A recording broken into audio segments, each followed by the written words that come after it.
안녕하세요. 저는 이혼하고 지방생활 청산한 30대 여성입니다. 파란만장한 결혼 생활 끝에 이혼을 하게 되었어요. 그 황당했던 지난날의 경험을 들려드리고자 사연을 올려봅니다. 저랑 남편은 각자 평범한 생활 끝에 만나게 되었는데요. 남편 사업장에 갔다가 남편이 먼저 관심을 표현해줘서 그 우연으로 만들어진 인연이에요. 결혼하기까지 반대 없이 진행이 되었고 결혼하고 나서도 늘 그래왔던 것처럼 평범하게 살았습니다. 그런 저희 가정에 특별한 일이 찾아왔는데요.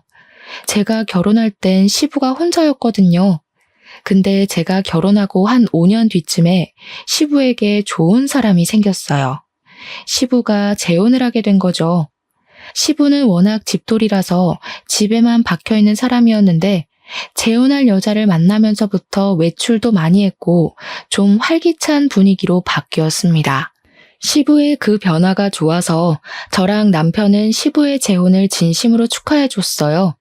시부에게 배우자가 생겨서 노후가 덜 쓸쓸하겠다며 안심도 되더라고요. 시부가 재혼하면서 제겐 없던 시모가 생긴 셈이었습니다. 일단 새로운 시모는 돈이 좀 있는 사람이었어요.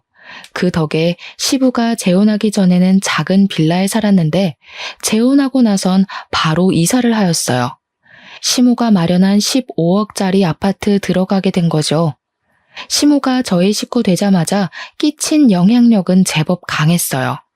시부의 살림이 나아졌을 뿐 아니라 저희 살림까지 도움을 주었습니다. 제 남편이 음식 사업하고 있는데 시모가 엄마 노릇하고 싶다면서 남편에게도 사업 자금을 두둑히 지원해 준 거예요. 덕분에 남편은 사업장을 확장 및 성장시키는 데 큰 도움이 되었어요. 그 덕분에 남편은 시모를 금세 엄마로 인정했습니다. 시부도 시모를 자기 집안을 살린 구세주 같은 사람이라며 전적으로 신뢰했죠. 저도 처음엔 시모의 그런 통 큰 마음과 포부가 멋있어서 같은 여자로서 존경했습니다. 그리고 남편이 잘 되는 건 당연히 저한테도 좋은 일이니까 더할 나위 없이 시모에게 고마웠어요. 그런데 무언가 이상한 기운을 받았던 건 정말 자각하지 못하고 있을 무렵부터 느껴지기 시작했어요. 시모가 유난히 저만 차별하는 것 같은 느낌이 드는 겁니다. 이런 생각은 자칫 가정 분위기를 망칠 수 있는 위험한 생각인 줄 알아서 저만의 착각이라고 생각했어요. 하지만 시간이 지날수록 시모가 어느 시점에서 저를 차별적으로 대하는지가 다 느껴지더라고요. 그걸 어느 부분에서 가장 강하게 느꼈냐면 시부가 며느리인 저에게 잘해줄 때였어요. 시부는 제가 며느리로서 자기 홀로 지낼 때 많이 신경 써준 걸 알아서 늘 고마워하던 사람이었어요. 원래 우리 가족은 시모가 없을 때부터 잘 지냈거든요. 그래서 시부는 제게 하던 대로 했을 뿐인데 희한하게 시모가 들어오고 나서 점점 가족 분위기가 달라지는 것 같았어요. 우선 제가 시모랑 눈이 마주치면 시모가 저를 흘겨보듯 눈길을 보냈는데요. 남편이랑 시부와 마주치면 금세 사근사근 웃더라고요. 그리고 제가 인사를 하거나 먼저 말을 걸면 못 들은 척을 해요. 그러다가도 주변에 시부나 남편이 있으면 제게 친한 척 하였습니다. 오해이길 바랬지만 제가 눈치 없는 미성년자도 아니고 살 만큼 산 성인인데 그 정도는 저도 판단 내릴 수 있었죠. 그렇다고 제가 당장 뭘 할 수 있는 건 없었어요. 제 개인적인 직감 때문에 대놓고 시비 걸지 않는 시모에게 따질 수 없었습니다. 그렇게 몇 달을 같이 지냈을 무렵 남편이 갑자기 제게 당황스러운 말을 건넸는데요. 엄마가 너한테 서운한 게 많대. 대체 평소 엄마를 어떻게 대했길래 엄마가 너 만나는 걸 눈치 봐? 설마 텃세라도 부렸던 거야? 무슨 소리야. 내가 뭐하러 어머님한테 그런 짓을 해. 당신은 내가 그럴 사람으로 보였어? 나랑 같이 지낸 세월이 얼만데. 알지. 그래서 나도 처음에 엄마 말 듣고 오해한 거라고 말했었어. 근데 사람이 느끼는 감정은 개인적인 거잖아. 엄마는 네 태도가 기분 나빴나 보더라고. 정말 예상치 못한 시점에서 남편의 경고를 들었는데 얼마나 어리둥절했는지 모릅니다. 저는 늘 평소대로 했을 뿐이고 가족 중 누구도 차별한 적이 없거든요. 시부의 아내이자 제 시모인데 어떻게 그랬겠습니까? 오히려 잘 보이려고 노력했고 시모가 새 가족에게 적응하기 힘들까봐 더 마음을 열고 다가갔을 뿐이었어요. 그런데 갑자기 서운한 게 많다뇨. 차라리 제가 더 서운하다고 하는 게 맞지 않나요? 시모가 저한테만 대면대면하게 굴었잖아요. 아니면 정말 남편 말대로 저도 모르게 시모에게 상처를 줬나 진심으로 돌아본 적도 있었습니다. 하지만 아무리 생각해도 시모가 어느 부분에서 감정이 상했는지 모르겠는 거예요. 그래서 며칠간 그 고민을 하다가 남편에게 한 번은 물어본 적이 있었어요.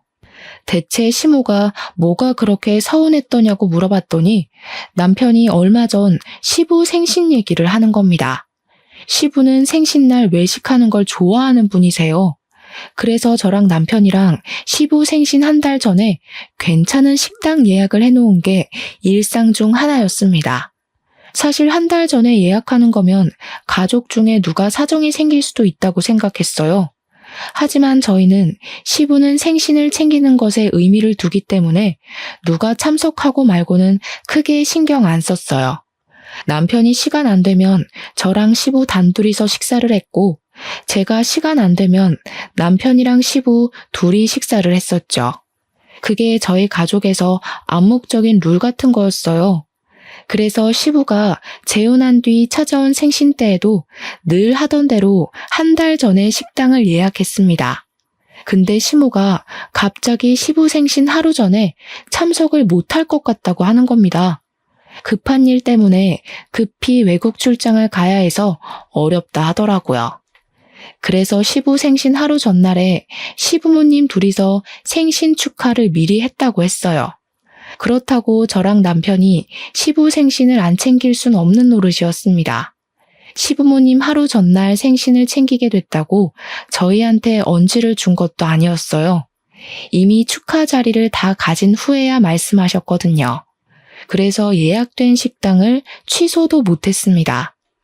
당일 취소하면 계약금을 다 날려야 했으니까요. 시모가 시간이 안 되면 남편이랑 저만 예정대로 시부 생신을 챙기면 되겠다고 생각했어요. 때문에 예약 취소는 안 했고 그 다음날 시모 없이 시부랑 당일 만나서 식사했었죠. 근데 시모가 그게 서운했다고 하는 겁니다. 남편이 들었던 시모의 말은 이랬어요. 시부의 배우자가 빠졌는데 어떻게 남은 가족들끼리만 모여서 식사를 할 수 있냐고 했다는 거예요. 그러면서 제가 자기 소외시키는 것 같았다 하대요. 소외라뇨. 말 같지도 않은 소리입니다. 저는 시모의 판단에 진심 당황스러웠어요. 남편은 저와 같이 했던 시간이 더 길기 때문에 제가 그런 의도 아니었다는 걸 이해해 줬어요. 하지만 제게 한 번 더 조심스레 경고를 해주더라고요. 엄마가 마음이 여린 사람 같으니까 당신이 좀 더 신경 써줘. 아무래도 엄마가 우리 식구끼리만 똘똘 뭉쳐있다고 생각하는가 봐. 나랑 아빠는 같은 혈육이라 괜찮은데 어떻게 보면 당신은 생판 남인 거잖아. 그래서 엄마가 괜히 불편하게 느끼는 것 같아. 어렵겠지만 당신이 더 젊으니까 노력 좀 해주라. 너무 어이없었지만 그래도 이때까지는 남편 말대로 제가 더 노력하고자 마음먹었습니다. 저 하나로 인해 좋았던 가정 환경을 망치고 싶지도 않았고 또 제가 의도하지 않은 언행이나 표정으로 인해서 시모가 과민하게 받아들였을 수도 있다고 생각했거든요. 말했다시피 사람의 감정은 개인적이니까 제가 그러지 않았다고 상대방이 제 의도와 같은 감정을 느낄 거란 건 확신할 수 없는 일이잖아요. 차라리 제 실수가 있었기를 바라기도 했습니다. 그럼 시모와 오해를 풀고 잘 지냈을 테니까요. 하지만 그게 뜻대로 잘 안 되었어요. 시모의 당황스러운 태도는 제가 조심하고 신경 쓴다고 되는 게 아니란 걸 알았습니다. 어느 날 있었던 일인데요. 남편이 시모 덕분에 사업적으로 굉장히 승승장구했거든요. 그 때문에 남편은 시모한테 정말 헌신하는 아들이 되었는데요. 남편이 오랜만에 시댁에 가서 밥을 먹자고 하는 겁니다. 남편의 제안에 저도 흔쾌히 수긍을 했어요. 우리 시부는 재혼하기 전 저랑 남편과 함께 소고기를 좋아하는 편이었습니다. 그래서 식사를 하게 되면 주로 소고기가 메인이었고 이것 또한 암묵적인 텔레파시 같은 거였어요. 사실 소고기 잘 못 먹는 사람 없잖아요. 저는 당연히 시모도 좋아할 줄 알았습니다. 남편도 시모에게 물어볼 생각 안 하고 소고기 싫어하는 사람 어디 있냐면서 당연하게 한우를 구매해 시댁을 방문했어요. 가니까 시모가 먼저 우리를 반겨주더라고요. 시부랑 남편이 있어서 그런지 제게도 친절한 눈웃음을 보여줬습니다. 그때쯤엔 제가 시모의 이면적인 얼굴을 더 많이 봤던 때라 시모가 제게 웃어주는 것이 더 어색했을 때였죠. 저는 시부모님에게 인사드리고 바로 식사 준비를 시작했습니다. 그러자 시모가 또 보여주기 식으로 저를 돕기 위해 주방으로 들어오더라고요. 그리고 남편이랑 같이 장봐온 소고기를 막 들추더니 시부랑 남편한테까지 안 들리는 작은 목소리로 제게 말을 걸어왔어요. 어떻게 먹을 게 고기밖에 없다니? 지금 한우만 사온 거 맞지? 뭘 준비할 땐 어른한테 먼저 연락해서 허락을 받는 게 예인데. 이것도 네 의견이야? 네? 저희는 평소 같이 밥 먹을 때 꼭 소고기를 먹었거든요. 남편도 어머님께서도 소고기 좋아하실 것 같다고 굳이 물어볼 필요 없다고 해서요. 소고기 안 좋아하세요? 남편이 그렇게 얘기를 해도 마누라 되는 사람이 한 번 더 시부모님한테 확인을 했어야지. 센스가 있는 편도 아니구나. 됐으니까 내가 전복 사온 거 있거든. 그것도 손질해놔라. 저한테 그런 식으로 불평을 늘어놓는 시모는 냉장고에서 골드 키위 2개를 꺼내서 거실로 가버렸습니다. 식사하기 전에 골드 키위를 먹으면 건강관리에 도움된다나 뭐라나. 그러면서 시부랑 남편을 엄청 챙기더라고요. 시부랑 남편은 집에 선녀 같은 사람이 들어왔다고 엄청 좋아했어요. 기가 막혔지만 있다면 해도 시모가 그 이후로 별다른 시비 없이 넘어가서 별로 신경 안 썼습니다. 그렇게 저희는 식사를 잘 마치고 귀가까지 했어요. 그런데 남편이 자기 전 심각한 얼굴로 통화하고 오더니 갑자기 저한테 어처구니 없는 소리를 하더라고요. 방금 아빠한테 전화 왔는데 엄마가 지금 속상해서 잠도 못 자고 있대. 고기 별로 안 좋아하는데 억지로 먹었다고 하더라고. 엄마가 너한테 눈치 줬다는데 몰랐어? 잘 먹고 나서 왜 갑자기 그런 소리를 한대? 눈치는 무슨 눈치. 그냥 전복회 손질하란 말만 하셨지. 고기 싫어한다는 소린 안 했는데? 그게 그 말이잖아. 네가 눈치채고 빨리 말해줬으면 내가 나가서 해물류 사오는 건데. 엄마 지금 기분 많이 상하셨어. 당신이 자기 계속 엄마를 이방인 취급하는 것 같다면서 눈치 너무 보인다고 하더라. 저 때문에 시모가 식사한 것도 다체해서 소화제를 마시고 있다는 남편의 말을 들으니 이젠 정말 미치고 팔짝 뛸 노릇이었습니다. 시모는 가족 중에서 제게 가장 서운하다면서 자기를 마음에 안 들어하는 것 같고 시어머니로 인정 안 하고 싶어하는 것 같은 말까지 했다고 하더라고요. 이게 무슨 말도 안 되는 소리인지 모르겠는 겁니다. 솔직히 이쯤 되니까 시모가 피해망상이라도 있나 싶었어요. 그게 아니고서야 매사에 제 행동을 부정적으로 평가하는 게 이해가 안 되었으니까요. 근데 여기서 더 짜증났던 건 시모보다 남편의 태도였어요. 내가 몇 번을 말했어. 엄마가 좀 예민한 편이니까 신경 써달랬잖아. 안 그래도 재혼한 것 때문에 엄마 혼자서 우리한테 잘하려고 얼마나 스트레스 받고 있는데 대체 내가 뭘 어떻게 신경 써줘야 하는데? 나 거짓말 안 하고 아버님보다 어머님을 더 챙겼어. 나야말로 어머님이 날 마음에 안 들어해서 일부러 모함하는 것 같은데 하지도 않은 짓을 했다고 할 때마다 얼마나 어이없는지 알아? 야, 엄마가 우리한테 얼마나 많은 도움을 줬는데 어떻게 그런 소리를 할 수가 있어? 네가 뭘 실수했으니까 엄마가 소가리를 했겠지. 설령 네가 그런 적 없다고 해도 그냥 무조건 엄마한테 잘못했다고 해야 되는 거야. 원래 며느리는 그런 거잖아. 며느리가 무슨 노비인 줄 알아? 잘못하지도 않은 일을 무조건 사과하게. 지금 보니 당신도 웃긴다. 당신 머릿속에 고부관계는 며느리만 손해봐야 되는 거야? 그게 아니라 솔직히 막말로 당신 여태 시어머니 없어서 편하게 지냈잖아.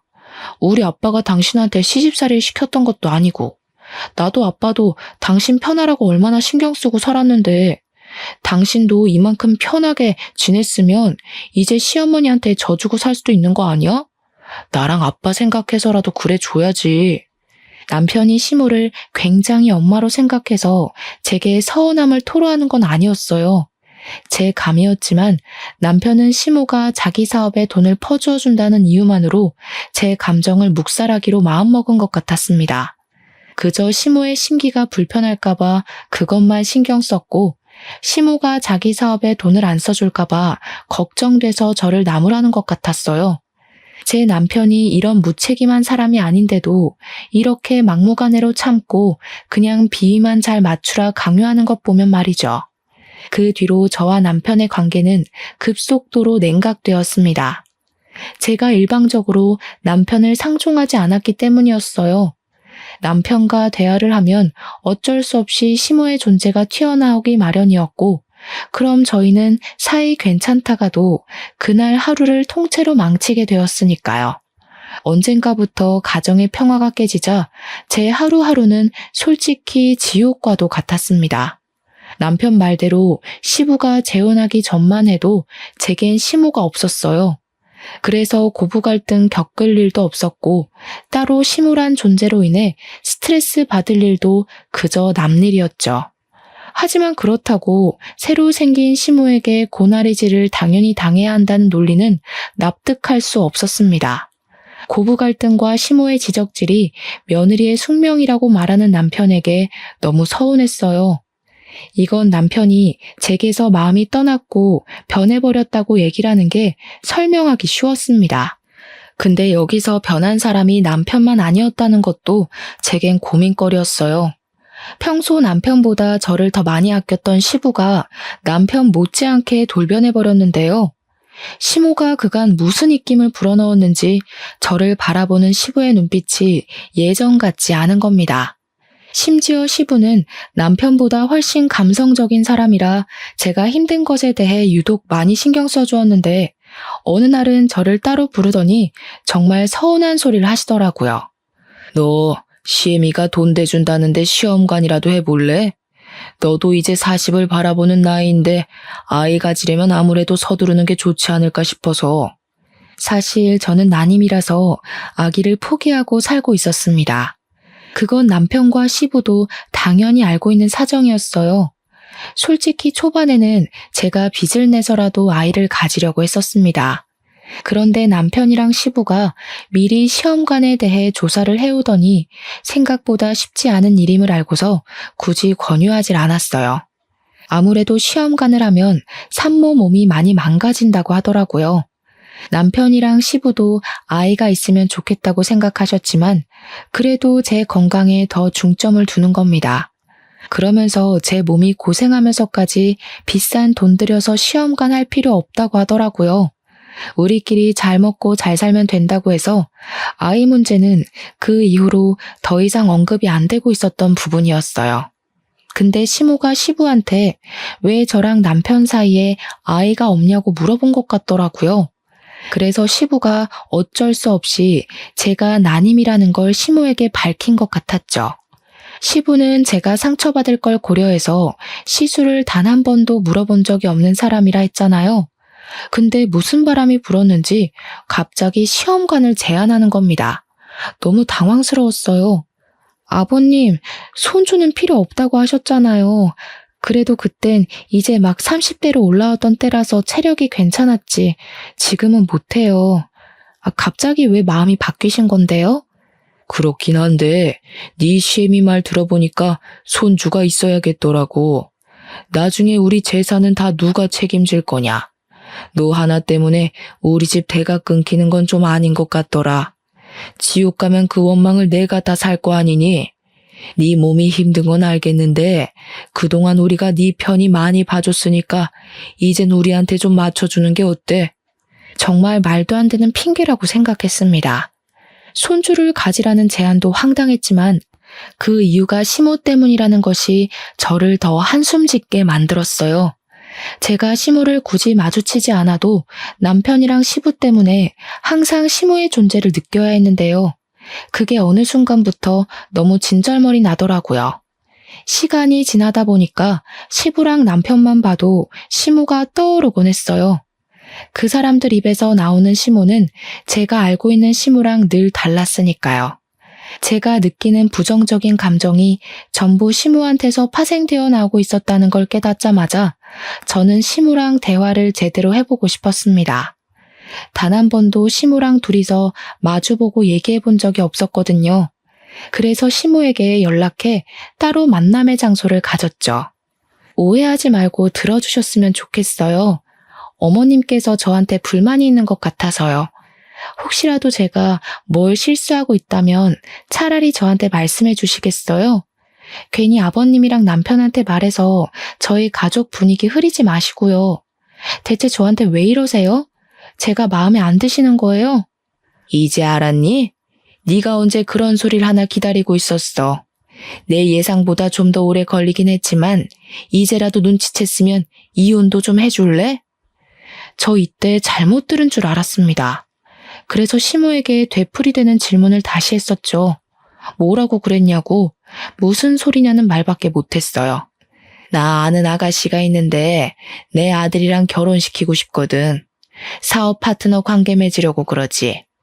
너처럼 부모도 없고 집안 배경도 없는 사람들은 잘 모르겠지만 원래 나처럼 사업으로 먹고 사는 사람들은 파트너가 중요하단 말이야. 이렇게 말 안 하면 또 눈치채는데 오래 걸렸으려나? 네가 우리 가족한테 쓸모가 없는 것 같아서 바꾸려는 거야. 사람에게 상처되는 말을 하면서도 시모는 아주 당당했습니다. 제 남편이 체인점 음식 사업을 하고 있다고 했잖아요. 근데 시모가 하고 있는 일도 음식 사업이었거든요. 아무리 그래도 그렇지 자기 기준에 쓸모없다고 생각해서 가족을 쫓아내는 게 어디 있나요? 이런 것도 굴러들어온 놈이 박힌 돌 빼낸다고 표현할 수 있을까요? 그날 시모를 부른 건 저였는데도 너무 황당해서 이걸 몰래 녹음했습니다. 시모는 자기 할 말만 하고 바쁘다며 자리에서 일어났어요. 그렇게 헤어진 뒤에 저는 남편한테 가서 시모의 실체를 곧장 들려줬습니다. 그런데 제가 남편을 그때까지도 신뢰하고 있었나 봐요. 남편의 반응이 더 당황스러웠어요. 사실 나도 알고 있었어. 당신한테 언제 말해야 하나 고민했는데 잘 됐네. 이왕 이렇게 된 거 그냥 말할게. 우리 이혼하자. 내 나이면 그렇게 막 늙은 것도 아니잖아. 다시 가정 꾸리기도 좋고 엄마가 나 빨리 부자 되게 해준다더라고. 엄마한테 들었다시피 나 솔직히 더 크게 성공하고 싶거든. 오히려 제가 남편한테 이혼 통보를 받게 되는 이상한 상황이 연출되었어요. 마지막 지푸라기를 잡는 심경까진 아니었는데도 그게 제게 마지막 지푸라기와 같은 기회가 되어버렸습니다. 남편은 시모가 위자료를 두둑하게 챙겨준다고 했으니까 소송할 생각하지 말고 조용히 나가줬으면 좋겠다고도 하더라고요. 남편에게 버려졌을 때는 너무 비참했어요. 어디도 제가 기댈 수 있는 가족은 없다는 걸 깨달았습니다. 처음엔 당황해서 말문이 막혔지만 나중에는 생각할수록 눈물만 나오더군요. 제가 어떠한 결정도 내리지 못하고 있을 때 시모가 저를 한 번 더 찾아온 적이 있었어요. 남편은 일을 하러 가서 저밖에 없는 집에 찾아오신 거였죠. 아들한테 들었다. 벌써 둘이 얘기 끝냈다면서? 약속대로 위자료는 네가 소송해서 받을 돈보다 넉넉할 거야. 이 정도면 너도 그렇게 서러운 입장은 아닐걸? 그동안 우리 식구 위해서 수고한 노력이 가상해서 꽤 많이 쳐줬어. 서로 잘해보자고 이러는 거니까 너무 서운해하지 말았으면 좋겠네. 제 생각엔 처음부터 이럴 작정이었던 것 같은데 정말 그깟 사업 때문에 멀쩡한 식구를 내쫓으려는 거예요? 몇 번을 말해야 알아듣는 거니? 다신 우리 식구 앞에 나타나는 일 없었으면 좋겠어. 내 아들이 재혼했는데도 그 앞에서 걸리적거리면 돈 떼먹는 짓이나 마찬가지니까 조심 좀 해주고. 그렇게 시모는 떠났지만 제가 이혼 합의서에 도장을 찍을 때까지도 저를 붙잡는 사람 아무도 없었습니다. 그렇다는 말은 결국 시모를 말리는 사람도 없었다는 거죠. 근데 제가 집을 떠날 때 시부가 제게 마지막으로 그런 말을 하더라고요. 살다 보니 손주의 존재가 중요한 것 같아서 그러는 거니 속상해하지 말라고요. 그러니까 시부는 제가 시험관 수술을 하기 싫어서 차라리 이혼을 선택한 거라고 알고 있었어요. 시모가 시부에게 나쁘게 보이고 싶지 않아서 또 거짓말을 쳐놓은 것 같았습니다. 시부가 여전히 제게 가족이었다면 시모의 만행을 밝혀줬겠지만 사실 그렇게 했다가 남편한테 한번 배신당했잖아요. 시부라고 안 그럴 것 같지 않더라고요. 그래서 저는 그냥 시부에게 시모에 대해 말도 안 하고 나와버렸어요. 시부가 시모로 인해 망가진다면 그건 시부의 자업자득이라 생각했으니까요. 그리고 남편에겐 작별 인사도 안 했습니다. 시모 실체를 알면서도 자기 출세 때문에 저를 버린 파렴치한 인간이 아닙니까? 그 사람들이 얼마나 잘 먹고 잘 살지 모르겠지만 저도 이왕 이렇게 돼버린 거 깔끔하게 미련을 놓았어요. 당연히 아쉬운 부분도 있었죠. 그래도 그 잠깐 위태로웠다고 막상 빠져나오니까 살만하더라고요. 시모가 제게 준 돈은 진짜로 위자료 받았을 액수보다 많았습니다. 덕분에 새 삶을 꾸리는 데는 그리 생활고를 겪지 않아도 되었어요. 고작 돈에 흔들려서 저를 버린 사람들에게 오히려 제가 더 잘 먹고 잘 산다는 걸 보여주고 있었습니다. 그래서 저는 재산 분할로 얻은 돈까지 보태어 집을 구했고 어느 고등학교 앞에 분식집을 차렸죠. 이혼 조정 기간인 한 달 동안 분식집을 시작했는데요. 학생들 유입이 많은 곳이다 보니까 분식집 장사는 처음부터 대박기를 걸을 수 있었어요. 또 아이들이 친화력이 좋아서 저를 금세 이모라고 부르며 다가와 주더라고요. 그 재미로 살다 보니까 생각보다 이혼에 대한 아픔은 빨리 잊을 수 있었습니다. 그렇게 이혼 조정 기간이 끝나고 이제 정말 제 삶의 자유를 얻었다고 생각할 때쯤이었어요. 우연히 시모의 모습 발견하게 된 겁니다. 시모가 나타날 만한 곳은 아니라서 제가 잘못 본 건가도 했는데 분명 시모였어요. 시모를 보자마자 지나갔던 악몽이 떠오르더라고요. 시모는 고등학교에서 나오는 웬 학생을 아는 체 하고 있었습니다. 굉장히 친한 사이처럼 보였어요. 제가 결혼 생활하면서도 한 번도 본 적 없는 애라서 시모랑 무슨 관계인지 궁금했습니다. 아니나 다를까 그 아이가 분식을 먹고 싶다고 했는지 시모랑 고등학생 아이가 같이 제 식당으로 들어오는 겁니다. 저는 일단 급하게 모자를 눌러쓰고 마스크까지 하며 정체를 숨겼어요. 그래야만 시모와 그 아이의 관계를 엿들을 수 있을 것 같았거든요. 그렇게 주문 먼저 받았습니다. 그리고 최대한 그들의 대화를 엿들었죠. 그리고 저는 굉장히 충격받을 수밖에 없었어요. 저번 주 시험은 잘 쳤어? 우리 아들 고생하는데 엄마가 옆에 못 있어줘서 미안하네. 아빠한테 너 맛있는 거 사주라고 돈 보내줬었는데 아빠랑 맛있는 거 먹었어? 시모가 그 고등학생 아이한테 아들이라고 부르는 것에 무척 혼란스러웠어요.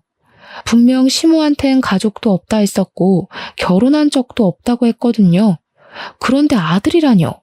저 너무 놀라서 그 사실을 또 음성 녹음하기 시작했습니다. 나중에 시모가 나온 CCTV 영상 파일까지 저장을 해놨죠. 시모랑 그 고등학생은 실제 모자 관계 맞는 듯 했어요. 들어보니까 시모한테는 결혼 안 하고 사실혼 관계로 지내고 있는 불륜남이 있더라고요.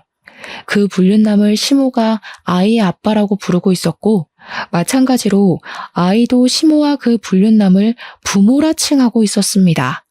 그 관계는 시부랑 재혼하기 전부터였고 시부에게 접근한 건 시모 아들 빼곤 불륜남과 서로 짜고 치는 고스톱인 것 같았습니다. 시모는 자기 아들을 향해서 집이 곧 구해질 것 같으니 같이 살 날이 머지 않았다는 말을 하더라고요. 그러면서 자기 아들한테도 출장 얘기를 했는데 그 출장 얘기를 가만 들어보니까 얘기가 익숙한 겁니다. 생각해보니 제가 이혼하기 전 시모가 시부에게 한 번씩 출장 간다고 하고 집을 비울 때가 있었거든요. 그때 하던 변명과 거의 비슷한 거 아니겠어요? 그걸 들으니까 촉이 딱 오더라고요. 시모는 자기 아들에게 출장 얘기를 하고 시부랑 남편 있는 집에 가 다른 가면을 끼고 한 가정의 아내인 척 새엄마인 척 했던 거예요. 그건 바로 다 시부의 재산을 빼돌리기 위함이었죠. 결국 시모가 시부에게 거짓말하면서 출장을 갔던 이유 또한 사실 불륜남이랑 자기 아들을 만나러 다녔다는 것과도 일맥상통하는 셈이었습니다. 당시 시부가 갖고 있던 재산은 아파트 한 채와 남편의 가게였어요. 얘기하는 걸 듣자 하니 시모가 확실히 그걸 노리고 있었습니다. 너무 놀라운 사실이라서 몰래 더 알아보니까 시부 앞으로 들어간 사망보험금도 시모가 노리고 있었더라고요. 그러니까 시모는 여태 우리에게 말했던 이미지가 전부 거짓이었다는 거예요. 음식 사업한다고 했던 것도 거짓말이었고 돈 좀 있는 사람이란 것도 거짓말인 거죠. 이런 말도 안 되는 짓을 저지른 이유는 그저 더 큰 돈으로 불리기 위해서 돌려막기 하고 있는 거였어요. 그 과정에서 제겐 빼먹을 재산도 없고 제가 부모도 없으니 받을 유산도 없는 존재잖아요. 그러니까 자기 계획에 방해된다고 생각해서 쫓아버린 거였어요. 게다가 제가 시모 뒤를 밟았다가 알게 된 또 다른 당황스러운 진실이 있었는데요. 시모가 저랑 이혼시키고 남편에게 사업 파트너 집안의 아가씨를 소개해준다 그랬거든요. 근데 사실은 남편을 꼬드기려고 붙인 아가씨가 불륜남의 배다른 딸내미인가 보더라고요. 결국 고등학생인 시모 아들만 이 사실을 모르고 있었고 시모랑 불륜남이랑 불륜남 딸만이 이 계획의 주인공들이었어요.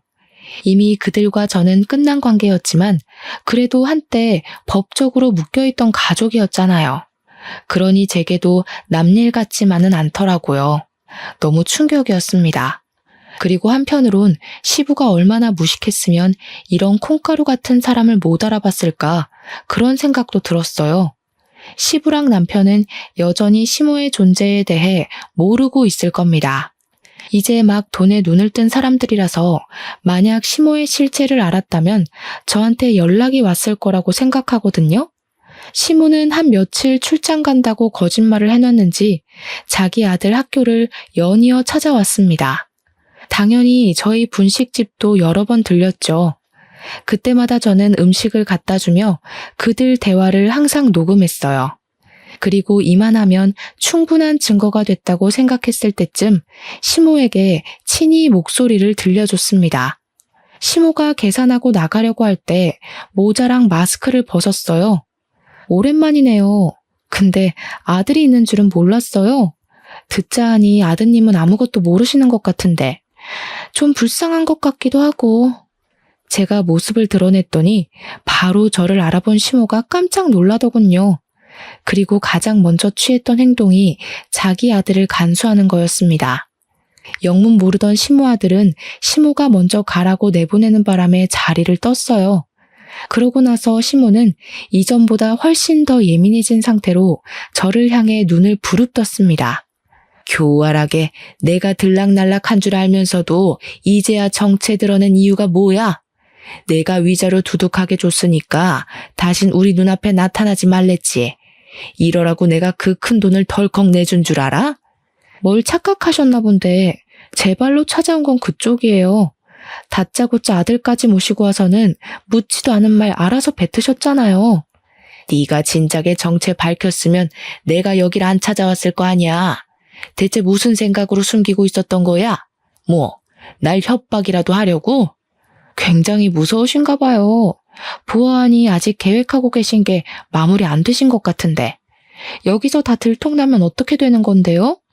사실 저는 상관없는 입장이라 그쪽이 망하든 저쪽 식구들이 망하든 상관없거든요. 시모는 그제야 뒤늦게 자신의 실수를 깨달은 것 같았습니다. 갑자기 태세를 전환하며 저를 붙잡고 제발 비밀로 해달라고 사정하더라고요. 그러면서 저보고 돈 필요하냐고 묻대요. 제가 자기처럼 돈에 미쳐서 사람을 위협하는 걸로 보였나 봐요. 자기가 대출받아서 얼마든지 돈 줄 테니까 남편이랑 시부한테만은 사실을 말하지 말라는 겁니다. 사실 저는 그 자리에서 시무 사과를 한참이나 보다가 알겠다고 해줬어요. 어차피 저는 위자료도 받은 사람이었고 정말로 어느 쪽이 망하든 말든 관계없는 일이라 생각했거든요. 그러니까 시모가 고맙다면서 비밀만 지켜준다면 저한테 충성을 다할 것처럼 굴더군요. 정말 고마워. 내가 그동안 쌀쌀맞게 군 건 너한테 악감정 있어서가 아니라 그냥 집에서 내보내려고 했을 뿐이야. 다른 악감정은 절대 없었어. 이제 우리 손잡은 거나 마찬가지인 거야. 혹시 돈 필요하면 언제든지 연락해. 시모는 끝까지 미안하다고 사과만 하더니 제게 손까지 흔들면서 자리를 떴습니다. 근데 미안하지만 저는 시모와의 약속을 지켜줄 생각이 없었어요. 죄 없는 사람을 괴롭히고 내몬 사람들이 행복하면 안 되는 거잖아요. 그래서 저는 시모가 가고 녹음을 마무리 짓자마자 파일을 전 남편한테 보내버렸습니다. 당연히 시모가 집에 가기 전에 이 엄청난 사실은 퍼지고 말았죠. 전 남편한테서 오랜만에 전화가 오더라고요. 생각 없이 받아봤더니 다짜고짜 화를 내는 겁니다. 갑자기 무슨 개수작이야? 우리 엄마가 했던 약속 잊었어? 위자료 줬으니까 나 재혼하는 길 방해하지 말랬잖아. 방해할 생각 없어. 오히려 너한테 도움 준 것 같은데. 여전히 돈에 눈이 멀어서 상황 판가름도 제대로 못하고 있네. 그 파일 믿든지 말든지는 네 선택이겠지. 돈을 포기할 건지 인생을 포기할 건지 잘 생각해보면 될 거야. 전 남편에게 주는 마지막 선물과도 같았습니다. 솔직히 제가 쫓겨나는 입장이었는데도 소송 못하고 합의 이혼했잖아요. 그 대가로 돈을 받았고요. 그래서 그런가 마음 한편에 억울함이 짓눌려 있었거든요. 이렇게라도 그 사람들에게 복수를 할 수 있다면, 이것이 제게 주어진 기회라면 저는 주저하지 않고 그 집안을 망쳐놓고 싶었습니다. 역시나 전 남편은 제가 보낸 녹음 파일 때문에 흔들리기 시작했어요. 제가 조작을 할 수 있는 능력이 없다는 것도 남편이 알고 있었고, 조작이라고 하기엔 시모 목소리가 너무 현실성 있게 다가와서 사실이란 걸 알았을 거예요. 그때쯤에 저는 CCTV 영상까지 전 남편한테 보냈습니다. 그랬더니 전 남편한테서 2번의 연락은 오질 않았어요. 분명 확인은 했는데 말이죠. 그리고 그날 저녁, 시댁은 결국 풍비박산이 난 듯 했습니다. 시모가 뒤늦게 저한테 전화와서는 쌍욕을 하면서 저 때문에 돈 날렸다고 소리치더라고요. 감히 내 뒤통수를 쳐? 너 내가 얼마나 무서운 사람인지 모르지? 나 우리 가족을 위해서라면 뭐든지 하는 사람이야. 네가 하는 가게 절대 가만 안 둘 거야. 쳐들어가서 다 망쳐놓을 거야. 멀쩡한 내 인생 망쳐놓은 사람이 누군데요? 그렇게 무능력하면 바보처럼 살 것이지 왜 사기를 쳐서 여러 사람 피곤하게 만들어요. 아줌마가 저한테 사과한 것도 솔직히 아줌마 살려고 머리 쓴 거잖아요. 제가 2번 당할 줄 아세요? 부모 없이 큰 것들이 이렇게 융통성 없고 독하기만 하더라. 너 지금 사람 잘못 건드린 거야. 내가 이대로 넘어갈 거라고 생각하면 오산이라고. 너 때문에 다 망쳤으니까 너도 나한테 받아간 위자료 다 토해내. 한번 해보세요. 누가 더 망가질지 저도 궁금하네요. 일단 그쪽이 한 번만 더 주둥아리 함부로 놀리면 난 이제 아줌마 아들을 찾아갈 생각이에요.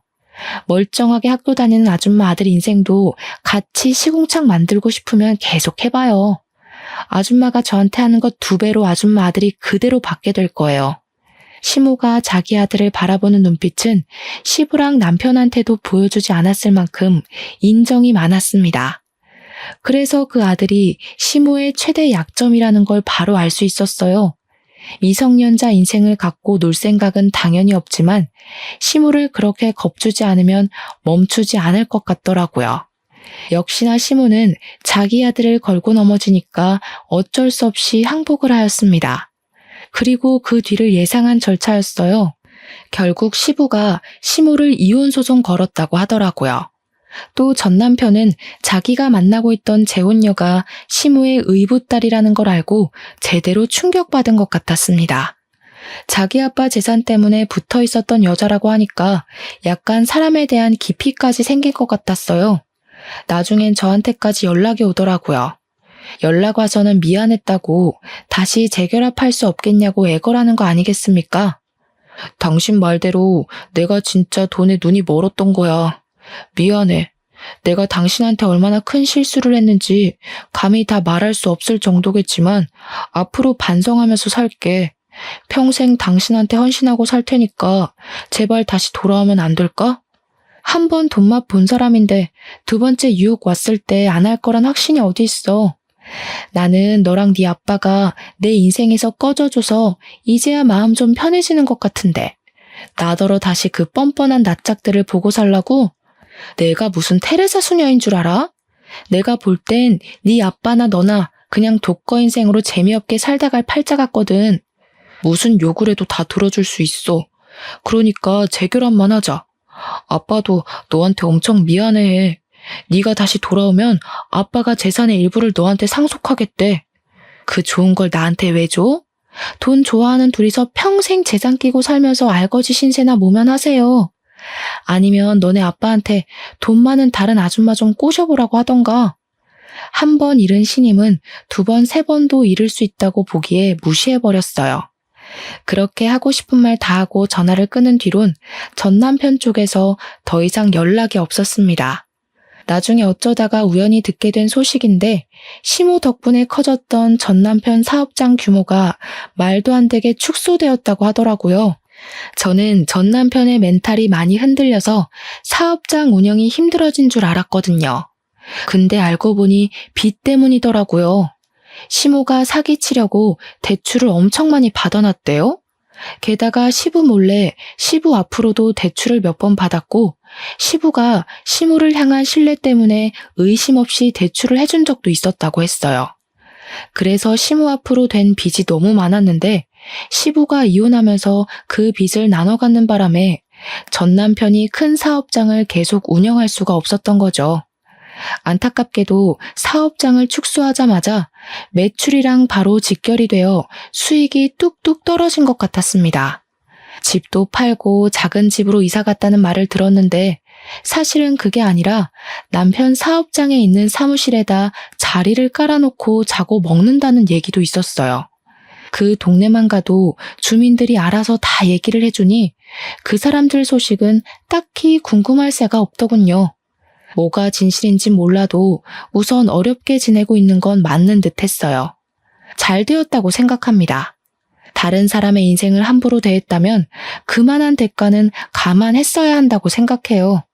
저도 그걸 전 남편과 시부, 시모를 보고 잘 배웠기 때문에 함부로 누구를 벼랑 끝에 내모는 짓은 하지 않을 겁니다. 그런 말도 있잖아요. 내가 대접받고 존중받으려면 내가 먼저 다른 사람을 그렇게 대해야 한다고요.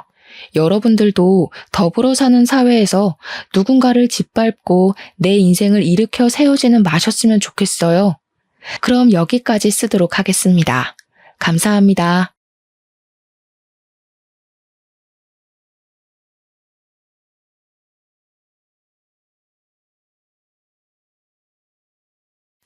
안녕하세요, 여러분. 저는 아직 창창한 나이라고 생각하며 살고 있는 30대 후반으로 접어든 여성입니다. 매번 이곳을 찾아와서 다른 분들의 사연을 들으며 같이 웃고 같이 울고 하다가 제 이야기를 써보려고 글자를 적으니 뭔가 이상하기도 하고 쑥스럽기도 한 마음이 듭니다. 제 이야기를 과연 이곳에 풀어놓아도 다른 분들이 저처럼 웃고 울고 함께 저의 마음을 공감해 줄까 싶은 생각이 들어서 이렇게 글 써도 되나 하는 망설임이 생기기도 합니다. 혹시나 제 이야기가 재미없으면 어떡하지 하는 고민이 드는 이 밤에 아무래도 답답한 속을 달래줄 수 있는 곳은 여기밖에 없다는 생각에 글을 적어 내려갑니다. 저는 아직 적다면 적은 30여 년을 살았지만 다른 분들이 60대, 70대에 겪는 풍파를 모조리 겪었다는 생각을 이상하게 지울 수가 없습니다.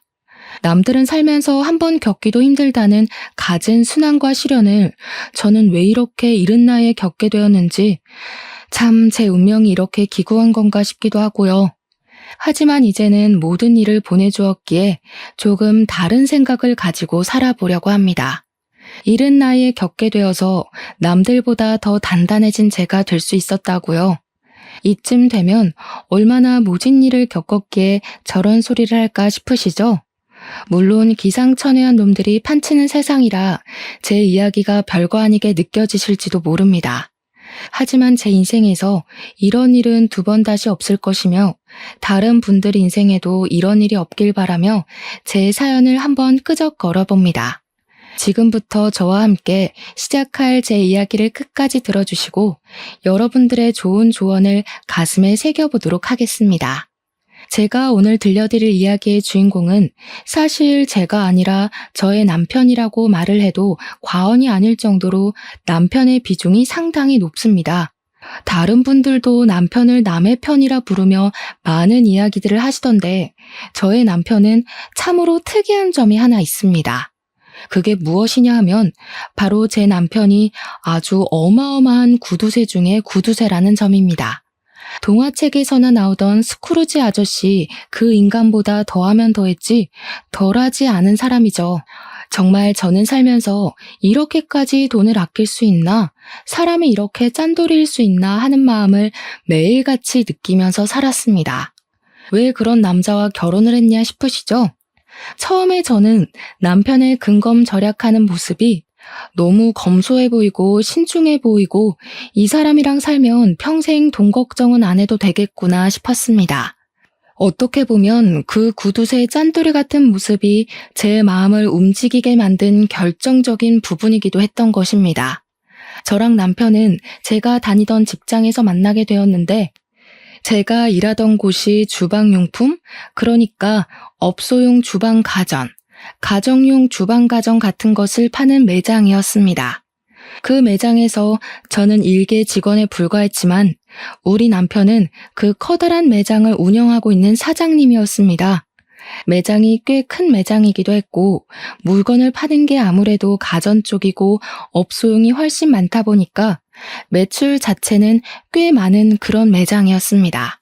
원래 주방 가전이라는 게 여성들의 마음을 움직이게 하는 전자제품이다 보니까 구매를 하러 오시는 분들이 통 크게 주문을 하시곤 하셨거든요. 한마디로 남편은 현금을 꽤 만지는 사람이었습니다. 현금으로 사면 살짝 할인도 해드리고 수수료도 조금 빼주고 하고 있기 때문이었습니다. 거기다가 가게에 들어오는 가전들이 중고 가전들도 있었고 새 가전들도 취급을 했는데 다른 매장이 철수할 때 싸게 수입해서 번쩍번쩍 광을 내고 조금 웃돈 받아 팔기도 했었습니다. 철수하는 매장에서 다량으로 물건들이 들어오게 되면 꽤 대박인 수준으로 물건 재판매가 되어서 돈을 굴리기엔 쏠쏠한 매장이었습니다. 아무튼 그런 남편은 돈을 잘 번다는 사람임에도 불구하고 엄청난 짠돌이처럼 굴었는데 사실 연애를 할 당시에는 이 정도까지 짠돌이는 아니었습니다. 돈을 써야 하는 타이밍에는 팍팍 쓰면서 저에게 선물도 잘 안겨주었고 아낄 때는 그 누구보다 아끼며 사치를 절대 하지 않는 계획적인 인간처럼 보였습니다. 거기다가 남편이 저보다 10살이나 연상이었기 때문에 사실 연애를 할 당시에 제가 지나가는 말로 예쁘다 하면 바로바로 결제를 해주는 그런 남자였죠. 한마디로 사랑하는 사람에게만큼은 절대로 돈을 아끼지 않는 이 시대 최고의 남성이었단 말입니다. 하지만 사업장에서는 연애할 때의 모습과는 전혀 다르게 조금 구두쇠처럼 굴기는 했었습니다. 예를 들면 회식을 할 때 메뉴는 무조건 돼지로 통일이라거나 커피 같은 것도 직원들이 지나가는 말로 아메리카노 먹고 싶다고 말을 해도 믹스커피 타서 냉장고에 넣어두고 먹으라고 모르쇠처럼 굴기도 했습니다. 물론 저는 그렇게 아끼는 모습이 밉게 보이지 않았고 오히려 사람이 계획적으로 돈을 사용하는구나 멋있다 하고 느끼고 있었습니다. 왜 그런 모습이 멋있었냐고요? 그 이유는 저희 아버지께서 돌아가시기 전에 친한 친구분께 보증을 잘못 써주었다가 집이 쫄딱 망하면서 엄청나게 힘들게 살았기 때문이었습니다. 정말 너무너무 먹고 싶은 음식 한 번 제대로 먹지도 못했고 사고 싶은 옷이나 화장품 따위의 것들도 사지를 못했습니다. 아버지 친구분의 뒤통수로 인해 그 빚을 전부 막아내고 갚아내느라 아버지께서는 한평생 팔자에도 없는 막노동을 하면서 돈을 악착같이 모으셨습니다. 그리고 그 빚을 몇 년에 걸쳐서 온 가족이 다 갚은 지 2년이 되던 어느 날, 막노동을 하며 얻게 된 폐병으로 인해서 아버지는 세상을 등지게 되었습니다. 저는 정말 그 이후로 보증은 당연한 이야기고 그 어떤 사람에게도 5만 원짜리 한 장 돈을 빌려줘 본 적이 없는 사람이 되었습니다. 저도 돈이 생기면 무조건 저금을 하고 계획을 가지고 돈을 쓰는 사람이 되었던 것입니다. 저도 물론 남편을 만나기 전에 여러 연애를 하면서 살았는데 그때마다 남자친구들이 저에게 짠순이라며 저의 근검절약을 나쁘게 보는 사람들이 덜어 있었습니다. 그래서 저는 저처럼 절약하는 습관이 있는 남자를 만나고 싶다는 생각을 꾸준히 해왔었는데 완벽하게 제 남편이 제가 원하는 모습을 하고 있더라고요. 우리 남편은 정말 심각한 구두쇠지만 저에게만큼은 돈을 아끼지 않겠다고 하지 않았겠습니까? 그러니 제 눈에는 누구보다 1등 신랑감으로 보였던 겁니다. 우리 남편이 저보다 10살이 연상이었기 때문에 사실 얼굴이 좀 많이 늙어 보이기도 했고 몸매도 아저씨처럼 볼품이 없는 사람이긴 했습니다. 하지만 그 모든 단점이 우리 남편의 절약 정신으로 용서가 되었습니다. 저의 앞으로의 미래를 생각하면 편하게 살 수 있겠다 싶은 그런 남자요. 주방 가전을 다루고 있는 매장을 운영해서 그런 건지 주부들의 세심한 고충을 잘 이해하고 있는 내 남편이 얼마나 든든해 보였는지 상상이나 가실까요? 남편이 물건을 사러 온 주부들에게 입만 딱 열면 주부들이 그 언변에 살살 녹아서 물건을 구매해 가곤 했습니다. 이쯤에서 우리 남편의 자랑 아닌 자랑을 멈추고 이야기를 하자면 저는 남편에게 프로포즈를 받았고 결혼을 하기로 했습니다. 아버지가 돌아가신 이후에 쭉 혼자 살고 계시던 저희 어머니께서도 진심으로 기뻐해 주시면서 저의 결혼을 지지해 주셨습니다. 그런데 참으로 이상하게 말입니다. 노총각을 제가 구제해 주는 것이나 다름이 없음에도 우리 시모가 저를 별로 마음에 들어 하지 않는 게 아니겠습니까? 왜 그런 건지는 모르겠는데 대충 제 예상으로는 아들이 결혼을 한다고 하니까 본인에게 주는 용돈이 줄어들지는 않을까 걱정스러움에 결혼을 반대하는 것 같았습니다. 제가 30 중반쯤 결혼을 했으니 40 중반인 아들에게 얹혀서 살고 계시던 시모가 갑자기 아들이 결혼을 한다고 하니 앞으로의 걱정에 막막했던 것이겠죠.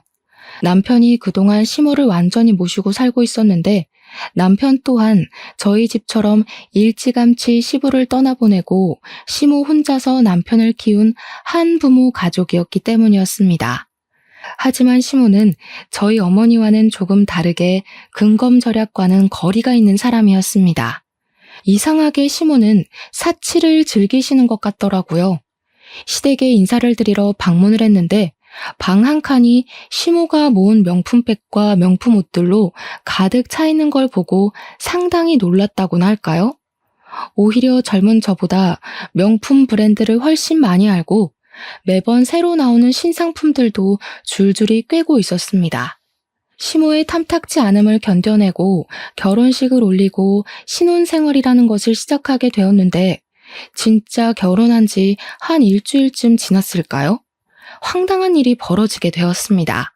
갑자기 남편이 운영하던 매장에 세무조사가 들어오게 되었는데 남편이 보유한 현금과 주식에 대한 세금을 내야 한다고 신고를 받았다고 하더라고요. 누가 했는지 모르겠지만 남편이 그동안 뒤로 몰래 숨겨놓은 현금들이 꽤 있었고 세무조사가 들어오게 되면서 남편은 그 돈을 다시 옮겨놔야 했습니다. 남편은 세금을 줄이기 위해서 백방으로 발에 땀이 나게 돌아다니며 물어본 결과 보유하고 있는 주식들만 와이프에게 양도를 해도 세금이 줄어들 것이란 이야기를 듣게 되었습니다. 남편은 세금을 내는 돈이 세상에서 제일 아까운 돈이라고 하면서 저에게 주식을 양도해주겠다고 이야기를 했고, 사실 저는 끼름칙해서 싫다고 했습니다. 남편은 줄기차게 부부간에 양도를 하는 것이라며 절대로 법적으로 문제될 일이 없으니 안심하라고 저에게 주식을 대거 옮겨두었습니다. 사실 저는 세금이라는 건 국민이라면 누구나 내야 하는 부분이고 이런 행동이 탈세라는 행동이라 생각을 하고 있었습니다. 마음 같아서는 끝까지 받고 싶지 않았죠. 이렇게까지 귀찮은 짓을 벌이며 세금을 내지 않으려고 하는 남편이 이해가 가지 않았습니다. 결혼한 지 3개월이 지났을 때부터 저는 점점 남편에게 실망할 만한 일들이 생기기 시작했습니다. 남편은 병적으로 저에게 돈을 주는 것을 싫어했고 돈을 아끼기 시작했습니다. 어떤 일까지 있었냐 하면요. 제가 올이 나간 스타킹을 버리려고 하자 남편이 득달같이 달려와서는 멀쩡해 보이는데 이걸 왜 버리냐고 잔소리를 하더라고요. 올이 나가서 신을 수가 없다고 했더니 다 사용할 곳이 있다고 하면서 욕실에서 거의 다 쓴 조각난 비누들 있죠? 그걸 모아둔 통을 들고 오는 게 아니겠습니까? 저는 비누들을 버리지 않고 모아둔 남편에게 한 번 놀랐고 그 비누 조각들을 전부 스타킹에 모아서는 씻으라고 던져주는 남편에게 2번 놀랐습니다. 사람이 절약을 하면서 살 줄 알아야지. 예전에는 이 비누들 다 모아다가 빨래하는 데 쓰고 그랬어. 아니, 스타킹을 빨아둔 것도 아니고 제가 신다가 올이 나가서 버리려고 둔 스타킹에 비누 조각을 모아서 거품 내서 씻으라고 하는데 누가 좋겠습니까? 저는 그 행위 자체가 너무 더럽기도 하고 찝찝하기도 해서 그 비누를 쓰고 싶지 않았는데 그 뒤로 제가 그 비누를 얼마나 썼나 감시를 하기 시작했습니다. 그런 숨막히는 분위기 속에서 신혼생활의 분위기가 좋았으면 얼마나 좋았을까요? 그러다 저희에게도 아주 좋은 소식이 찾아오게 되었습니다. 결혼 6개월 차가 되었을 때 제가 임신을 하게 되었던 것입니다. 임신과 출산을 해보신 분들은 잘 아시겠지만 입덧이라는 게 제 마음처럼 조절이 되는 것이 아니지 않겠습니까? 이상하게 먹을 것이 너무 당기는 바람에 살이 어마어마하게 올랐습니다. 제 몸무게가 결혼할 때쯤 50kg 정도였는데 만삭 때 무게는 76kg가 될 정도로 살이 엄청나게 붙게 되었습니다. 오죽하면 병원에서도 임신 당뇨가 올 수 있으니 조심해야 한다고 과일이나 당류를 먹지 말라고 경고를 할 정도였으니 상상이 가시겠죠. 처음에 살이 붙기 시작했을 때 남편은 임신했으니까 살이 붙는 건 당연한 거라고 마음껏 먹으라고 저를 안심시켜 주었지만 날이 갈수록 불어나니 눈치를 주더라고요. 임신 기간 내내 대놓고 먹지 말라고는 하지 않았지만 그렇게 먹으면 속이 더부룩하지 않냐, 집안 살림 거덜내겠다 하면서 은근히 먹지 말라는 신호를 주었습니다. 저희 친정어머니께서는 제가 임신을 했다고 하니 좋은 걸 먹이고 싶어서 반찬도 가져다 주시고 제철 음식도 매번 해서 주셨습니다. 하지만 시모는 살이 찐 저를 보면서 저러다가 소박을 맞는 거 아니냐면서 적당히 살을 찌우라고 잔소리를 멈추지 않으셨습니다. 우리 아들이 퍽이나 그런 몸매를 한 여자한테 마음이 동하겠니? 살이 쪄도 어쩜 저리 뒤룩뒤룩 찐 건지 보기 흉하다. 그렇게 서러운 임신 기간을 보내고 출산을 한 뒤로 정말 이래도 되나 싶을 정도로 지옥 같은 육아를 시작하게 되었는데 이상하게 몸무게는 별로 빠지지 않더라고요. 누가 그런 소리를 했었는데 육아는 운동이 아니라 노동이라고. 노동은 절대로 살이 빠지지 않는다고요. 아무튼 그렇게 열심히 아이를 돌보고 밥도 제대로 못 먹고 했는데도 불구하고 살은 60kg 초반에서 더 이상 빠지지 않았습니다. 결혼을 할 당시보다 10kg 이상 살이 올라붙었으니 제 모습이 얼마나 미워 보였겠습니까? 남편이 저와 같은 방에서 자는 걸 거부하기 시작했습니다. 당신이 싫어서 각방을 쓰겠다는 게 아니라 애가 밤마다 울어대니까 시끄러워서 내가 같이 잠을 잘 수가 없잖아. 나는 내일 출근을 해야 하는 사람인데, 내가 잠 못 자서 출근 못하면 돈은 누가 벌어올 거야? 애 때문에 잠을 푹 못 자니까 내일 일에 지장이 생기잖아. 아무튼 따로 잘 테니까 그런 줄 알아. 저는 그런 남편에게 배신감이 느껴지기도 했고 서럽기도 했지만 생활비가 전부 남편의 주머니에서 나오고 있었으니 어쩔 수가 없었습니다.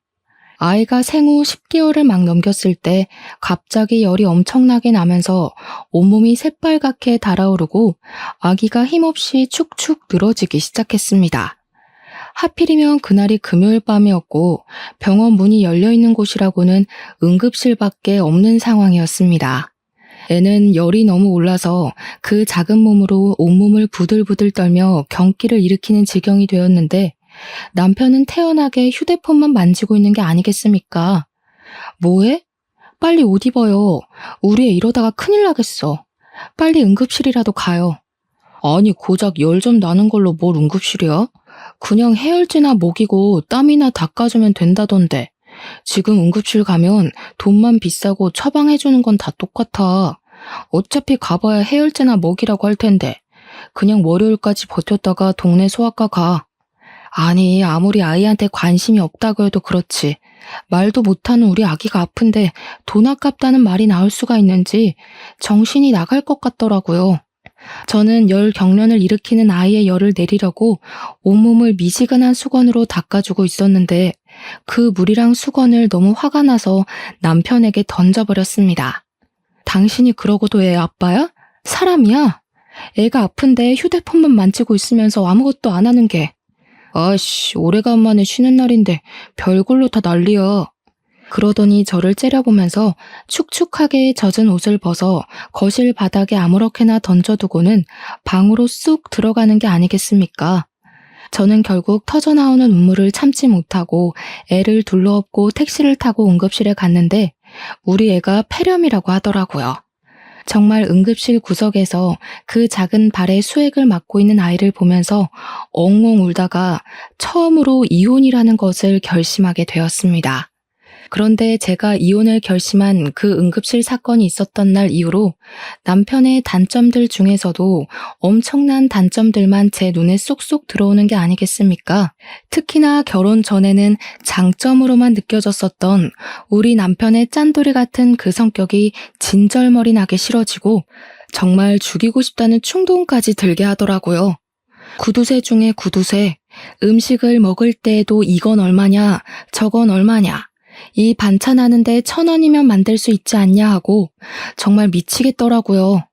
아니 요즘 반찬 가게에서 반찬을 사도 얼만데 들어가는 재료값들은 물론이고 제 노동력은 생각도 안 하고 1,000원 이러고 앉아있으니 당연히 정신 나간 놈 같아 보였습니다. 저는 오죽하면 남편의 얼굴을 마주보면서 밥을 먹으면 체하는 기분이 들 것 같아서 밥을 따로 먹기 시작했습니다. 저는 애를 챙기느라 바쁜 와중에도 곧 다가올 돌날을 준비하기 위해 이리저리 발로 뛰며 돌잔치 장소도 알아보고 드레스 대여도 알아보고 있었습니다. 처음으로 맞이하는 생일이기도 하고 우리 아이만큼은 화려하게 첫 생일상을 차려주고 싶은 마음에 주위에도 돌잔치를 할 거라고 신나게 떠들고 다녔습니다. 당연히 우리 남편도 둘도 아니고 하나뿐인 아이인데 돌잔치만큼은 통 크게 신경 써줄 거라고 믿고 있었기 때문에 백방으로 알아보고 다녔습니다. 제가 미리 알아본 업체들과 돌잔치 장소들을 쭉 정리해서 남편에게 보여주면서 처음으로 하는 생일잔치니까 이게 어떠냐 저게 어떠냐 의견을 물어보았습니다. 그러자 남편이 너무나도 시큰둥하게 저를 바라보면서 이야기를 하더라고요. 어차피 첫 생일 애도 기억 못하는 건데 그냥 대충대충 싸게 하자. 돌잔치 오는 손님들한테 금이나 받고 현금이나 챙기는 거지. 누가 요즘 돌잔치에 이렇게 비싼 돈을 태워? 그중에 제일 싼데 아무거나 해 그냥. 손님들 어차피 뭐 즐기려고 오는 것도 아닌데 구색 맞추기잖아. 그래도 우리 아이 첫 생일인데 어떻게 대충 하자는 말이 나올 수 있어요? 대부분 다 나처럼 생각한다니까. 오는 게 있으면 가는 것도 있다. 딱 이 마인드로 참석하는 거야. 돈만 잘 챙기면 되니까 대충 싼 곳 잡고 뷔페도 저렴한 거 해. 남편은 그 뒤로 정말 아이의 돌잔치 계획에 단 한 줄의 의견도 첨가하지 않았고 저는 서운한 마음을 가득 안고 여러 업체를 알아보고 결정을 내렸습니다. 남편에게 이 정도 돈이 들어갈 것 같다고 말을 하니까 뭐가 그렇게 비싸냐고 더 싼 곳으로 알아보라고 저에게 핀잔을 주는 것이 아니겠습니까? 뭐만 하면 돈돈거리니까 저도 서운하고 기분이 나빠서 친구들을 만나 수다라도 떨고 와야겠다는 생각이 들더라고요. 그런데 남편이 정말 생활비로 주는 현금이 엄청나게 적기도 했고, 카드를 쓰면 카드 내역이 전부 남편에게 문자로 전송이 되고 있었습니다. 밥 한 끼 밖에 나가서 사 먹는 일이 쉽지 않았다는 이야기죠. 그래서 창피하긴 했지만 남편에게 친구들을 만나러 나가게 현금을 조금 달라고 했습니다. 내가 준 생활비는 다 어디에다 쓰고 돈을 달라고 그래? 그렇게 사람이 계획 없이 살 거야? 잔소리를 실컷 하며 사회생활에서 받은 스트레스를 저에게 다 쏟아내더니 현금 딸랑 2만 원을 주더라고요. 친구들 만나서 얻어먹을 줄도 알아야 한다고 하면서 커피값으로 2만 원이면 충분하지 않냐고 하는데 그 돈을 받으면서 제 처지가 어찌나 서럽게 느껴지던지 친구들을 만나서도 이런 이야기는 차마 못하겠더라고요. 10살이나 많은 남자에게 시집가서 거의 노예나 다름없는 생활을 하고 있다는 걸 제 입으로 어떻게 말을 하겠습니까? 그런데 아주 통쾌하고 기가 막힌 나름의 복수를 할 기회가 찾아왔습니다. 저희 아이가 돌잔치가 있던 그 해가 어머님의 칠순인 해와 겹치게 되었는데 생일도 비슷한 시점이었던 것이었습니다. 남편은 저희 아이 돌잔치는 싸게 빨리빨리 준비를 하라고 손님들에게 돈만 걷으면 된다고 말을 하더니 시모는 최고급 호텔에서 칠순잔치를 해주겠다고 하더라고요. 너무나도 당당하고 뻔뻔하게 저에게 이야기를 하는데 제가 기가 막혀서 무슨 대꾸를 해야 할지조차 감이 오지 않았습니다. 우리 엄마는 고생고생해서 나를 키워주셨는데 내가 그 정도도 못해? 우리 아이는 돈 없다고 동네 지하 뷔페에서 싸게 하자고 하더니 어머님 칠순잔치는 뭐가 다르다고 그렇게 크게 하냐 이거지. 너 진짜 생각이 못됐어. 칠순이랑 돌이 같냐? 우리의 칠순 때는 호텔에서 하겠지. 그걸 지금 말이라고 하는 거야? 우리의 첫 생일인데 칠순이랑 다를 게 뭐야? 야, 너는 우리 엄마가 앞으로 살면 얼마나 더 산다고 그걸 질투하고 그래? 됐고, 그렇게 결정했으니까 앞으로 토달지 마. 남편이 질투라는 단어를 꺼내는데 얼마나 어이가 없던지, 이걸 질투라는 단어로 포장할 수 있는 문제인지 모르겠더라고요. 저는 그 뒤로 이를 갈면서 어떻게든 남편에게 통쾌한 복수를 하겠다고 생각했고 짜증을 꾹꾹 삼키고 어머님의 칠순잔치 식순에 아주 특별한 순서를 넣기로 결심했습니다. 그것은 바로 우리 아이의 돌잔치 식순을 어머님 칠순잔치 중에 끼워 넣기로 결정을 내린 것이었습니다. 남편이 호텔에 예약을 하기 무섭게 호텔 측에 따로 이야기를 해서 칠순잔치와 돌잔치를 같이 넣기로 결정을 내렸고 돌잡이와 돌상도 모두 준비를 마쳤습니다. 그리고 제 친구들이며 지인들에게 일일이 연락을 돌려서 그 잔치 자리에 초대를 했고 어머님 칠순잔치 겸 돌잔치를 제 손으로 모두 준비하기 시작했습니다. 남편에게 제가 칠순잔치 준비를 할 테니 걱정하지 말고 있으라고 이야기를 했더니 내심 좋아하면서 아예 신경도 쓰지 않더라고요. 단순한 사람이라 이럴 때는 참 편했습니다. 당연히 제가 이런 계획을 세우고 있다는 것을 시모와 남편은 꿈에도 생각하지 못했습니다.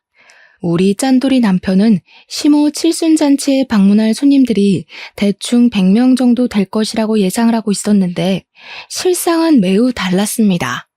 우리 아이 돌잔치에 참석할 손님들만 해도 100명이 더 추가가 되었으니 얼마나 놀랐을지 상상이나 가시나요? 제가 그 100명을 끌어모으기 위해서 평소에 연락을 하지도 않던 지인들에게 일일이 연락을 돌려서 우리 아이 돌잔치에 제발 참석해서 밥이라도 먹고 가라고 며칠을 졸랐는지 모릅니다.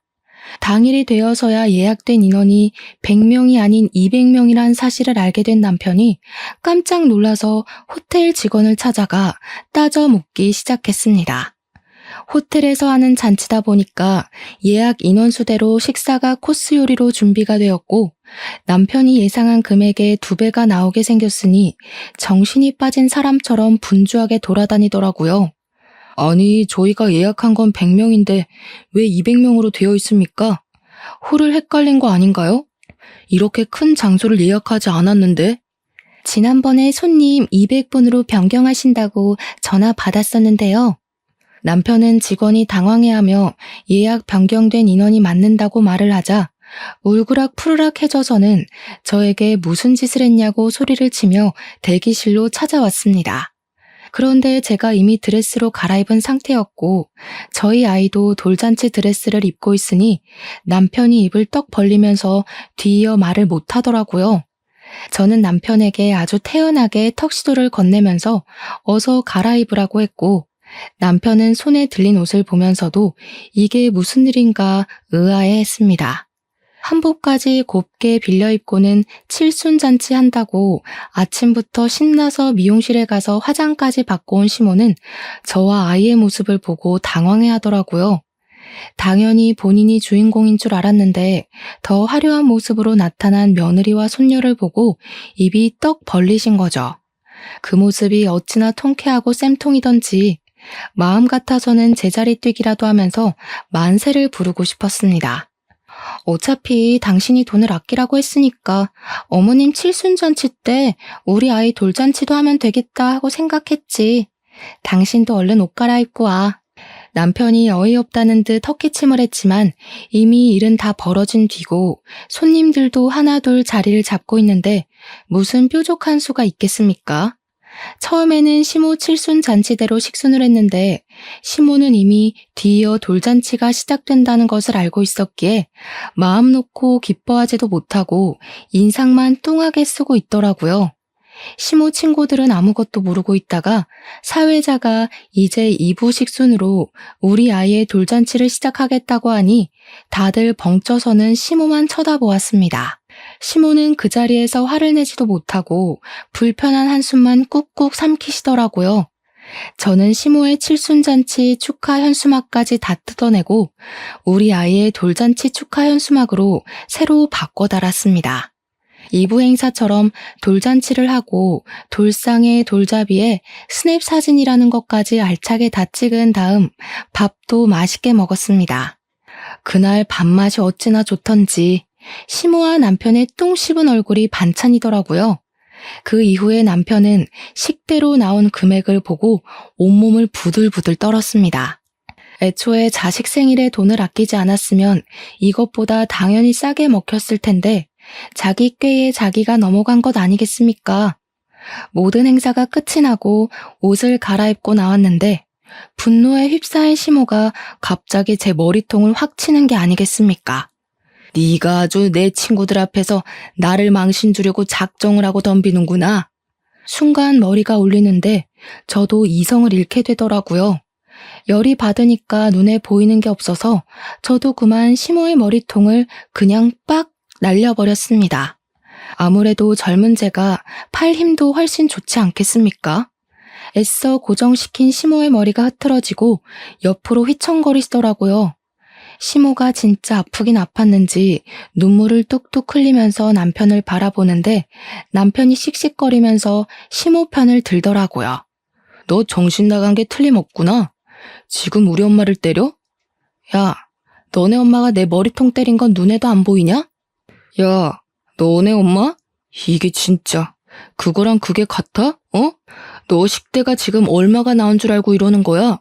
이 홀 빌리는 데만 1,000만 원이야. 그런데 지금 식대만 2,000만 원 나온 게 말이 되냐고.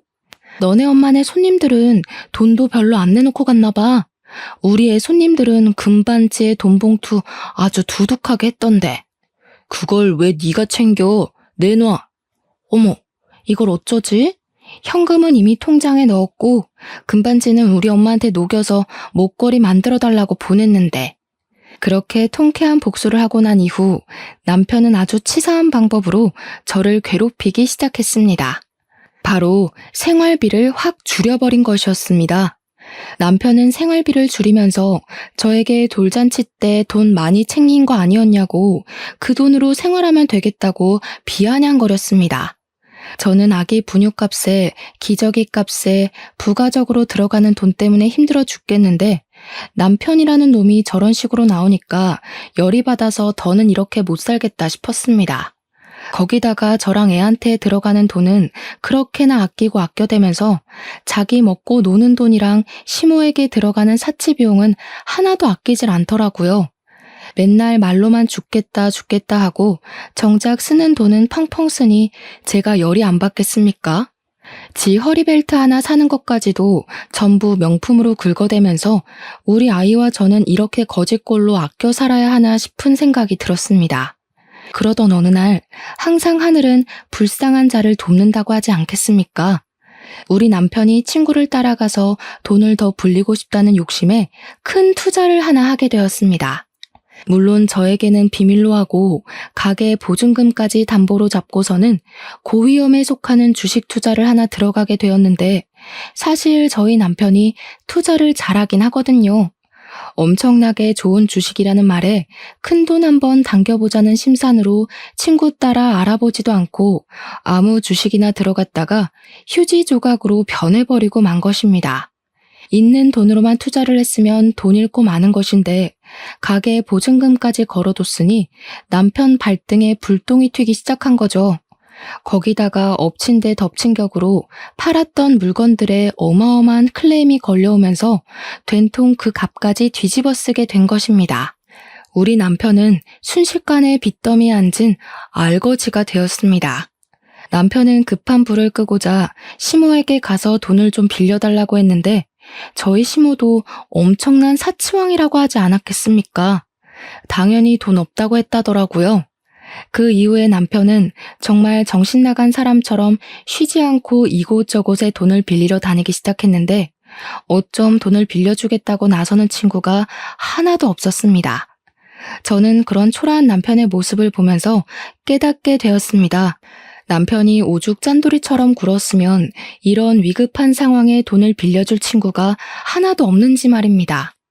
저도 물론 근검절약하는 생활을 이어가긴 했지만 남편은 저와 수준이 다를 정도로 주위 사람들에게 돈을 아끼면서 살았거든요. 자기가 밥을 살 때에는 싸구려만 먹이고 남한테 얻어먹을 때는 하나라도 더 뽑아 먹으려고 애를 쓰는 사람처럼 살았으니 누가 남편을 돕고 싶겠습니까? 그것도 자기 매장을 운영하면서 돈까지 넉넉하게 만지는 사람이 없는 사람들보다 더 없는 모습으로 살았으니 친구들이 전부 진절머리가 났겠죠. 도울 때 확실하게 도울 줄 알았어야 했는데 남편에게 그런 지혜는 전혀 없었던 것입니다. 여보, 나 진짜 이러다가 가게고 나발이고 거리에 나앉게 생겼다고. 처가에 가서 돈이라도 좀 빌려달라고 해봐. 어?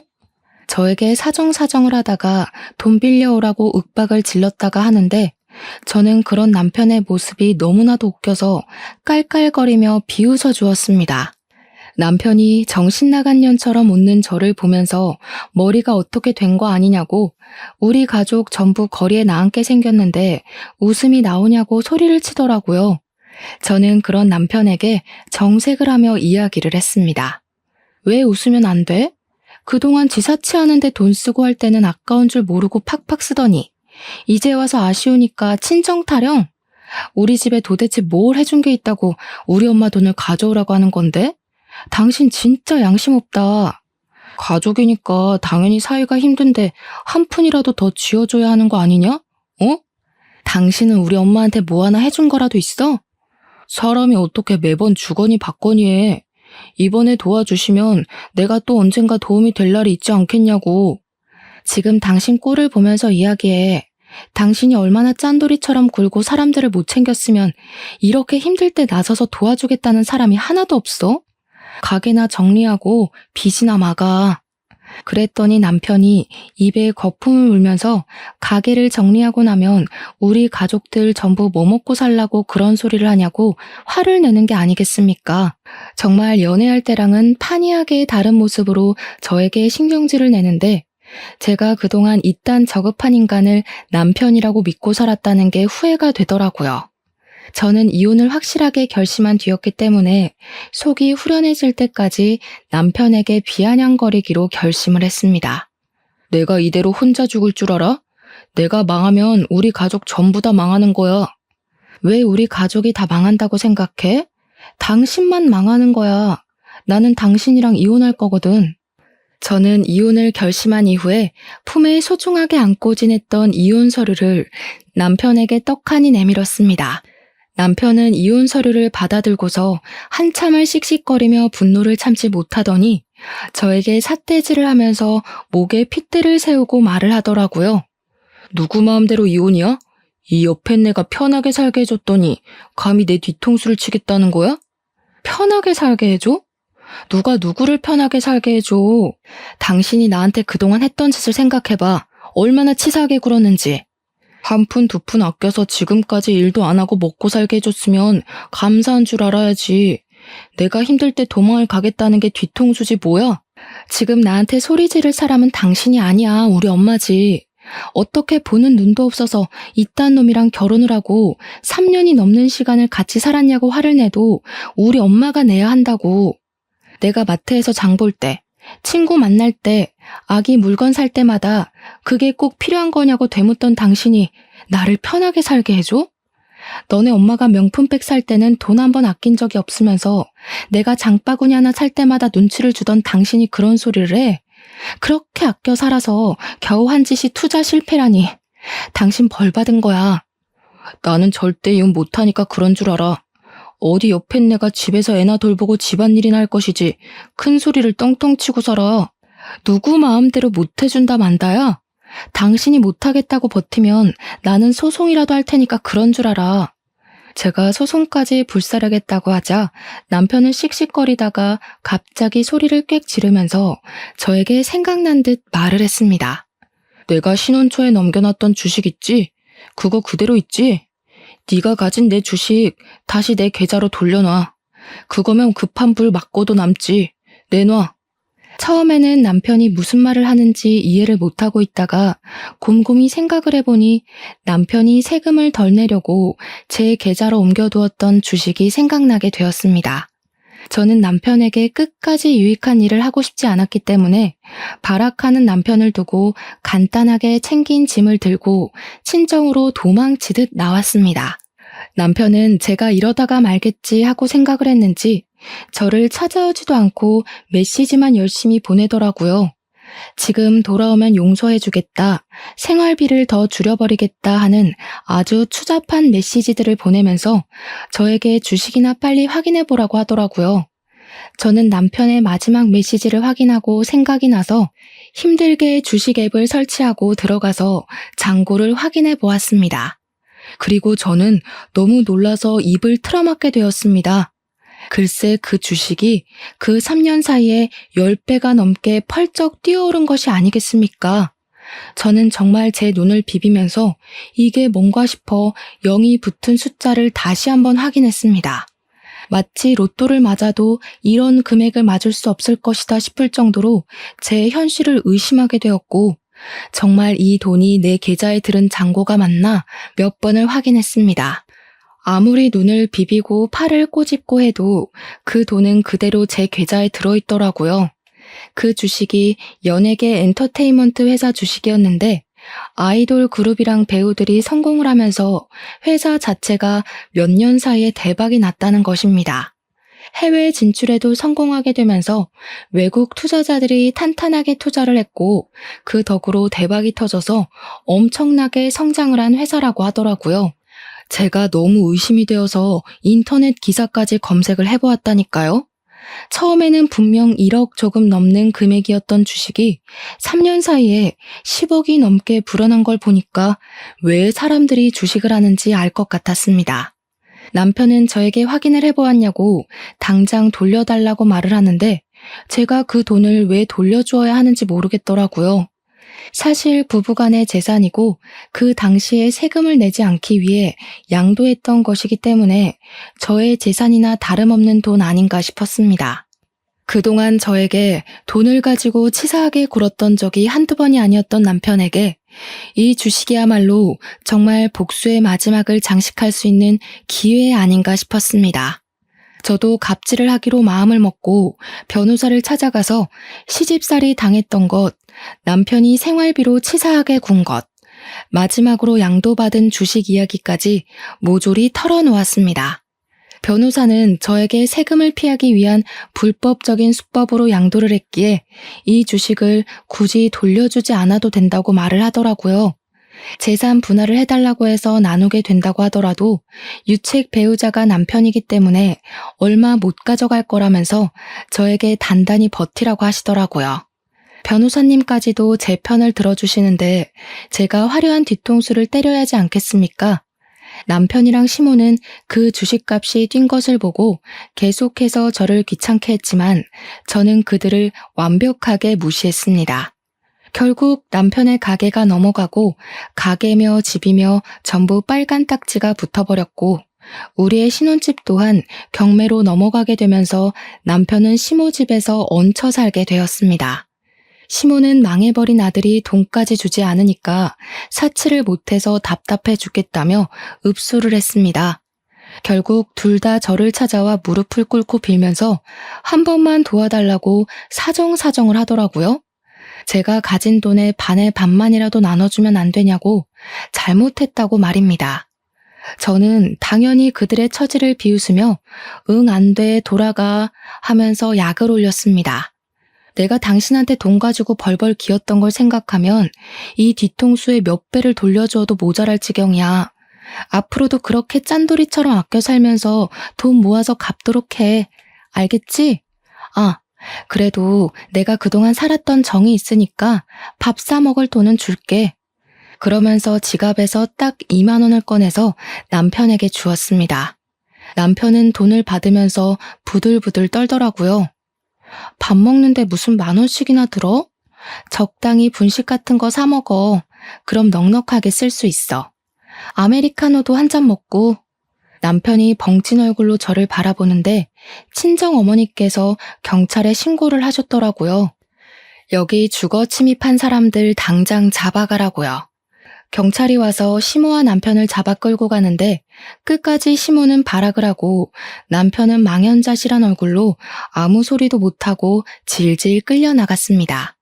결국 남편이랑은 7개월의 소송 끝에 이혼을 하게 되었고 재산 분할해주라는 결과가 나오긴 했는데 주식의 10%만 주면 된다고 하더라고요. 쿨하게 딱 1억 송금해주고 끝냈습니다. 저는 남편 덕에 공짜로 얻은 돈으로 우리 아기를 잘 키우면서 행복하게 살고 있어요. 거의 9억이 넘는 돈이 생긴 덕분에 지금은 친정 어머니와 함께 여유 있는 생활을 즐기는 중입니다. 해외까지는 아니지만 국내 여행도 자주 다니고 있고 우리 아이를 위해 부족함 없이 지내고 있어 몸도 마음도 건강해지고 있답니다. 여러분께서 큰 결정을 내릴 때 저의 이야기가 도움이 되길 바라면서 오늘 저의 사연은 여기서 마치도록 하겠습니다. 감사합니다.